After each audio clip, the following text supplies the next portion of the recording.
ঝিনাইদহের কালীগঞ্জ উপজেলার শিবনগর এলাকার এক কোণে বসে আছেন এক সংগ্রামী নারী, তার নাম শাহাতুন।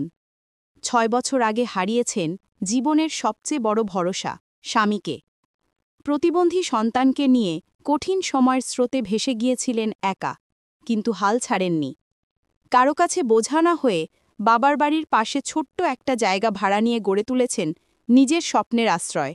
এক কোণে সাজানো মাটির তৈরি নানান জিনিস, আর অন্য কোণে ফুটছে চায়ের কেটলি।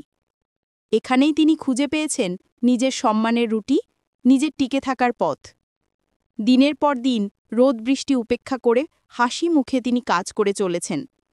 তার হাতে থাকা মাটির প্রতিটি জিনিস যেন সাক্ষী, ইচ্ছা থাকলে অসম্ভব কিছুই নয়।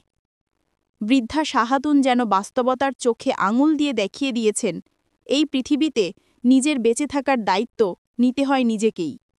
তিনি শুধু এক নারী নন, তিনি অনুপ্রেরণার আর এক নাম, এক জীবন্ত উদাহরণ যে শেখায় সম্মান কষ্টে নয়, পরিশ্রমেই লুকিয়ে থাকে। কালীগঞ্জ প্রতিনিধি, চ্যানেল ঝিনু। শাহাতুন, গ্রাম শিবনগর।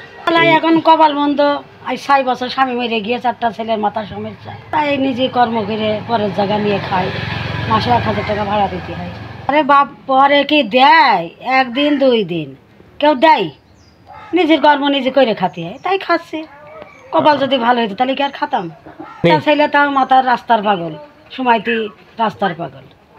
আমার দোকানে চা, বিস্কুট, পটেটো, হাবা জুবা এইসব পাওয়া যায়। আর এই মেটে হাঁড়ি কিনি, মেটে জিনিস বেশি, পোড়া মালসা, হাঁড়ি, গিলাস, সরাসি।